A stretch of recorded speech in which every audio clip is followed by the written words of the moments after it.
धोकादायक झाडं ही तात्काळ हटवण्यात यावी अशी मागणी करण्यात येते। महापालिकेनं याची दखल न घेतल्यास आपण तीव्र आंदोलन करू असा इशारा सुद्धा नाशिकमध्ये देण्यात आलेला आहे। नाशिकमधील ठाकरे गटानं हा इशारा दिलेला आहे। नाशिक शहरातील रस्त्याच्या कडेला असलेली धोकादायक झाडं ही तात्काळ हटवावीत। लवकरच पावसाळा येतो आणि पावसाळ्यात ही जुनी झाडं, धोकादायक झाडं घसरण्याच्या घटना आणि जीवितहानीची घटना सुद्धा घडू शकते आणि ही शक्यता लक्षात घेता ही धोकादायक झाडं महानगरपालिकेनं तात्काळ हटवावीत अशी मागणी शिवसेना ठाकरे गटानं केलेली आहे।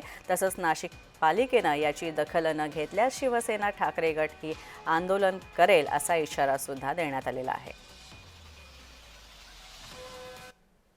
माझी आपल्या माध्यमातून एवढीच प्रशासनाला विनंती आहे की अजून आपण किती निष्पाप लोकांचा बळी जाण्याची वाट बघत आहात आणि केव्हा आपण याला जाग येणार आहे प्रशासनाला आणि केव्हा हे सगळं थांबेल। शहर वाढतंय, शहराचा विकास होतोय, परंतु त्या प्रमाणामध्ये रस्ते वाढले पाहिजे। रस्ते वाढलेले, परंतु रस्त्यामध्ये जे काही येणारे वृक्ष आहेत ते धोकादायक वृक्ष अजूनही अद्यापही काढलेले गेलेले नाहीये।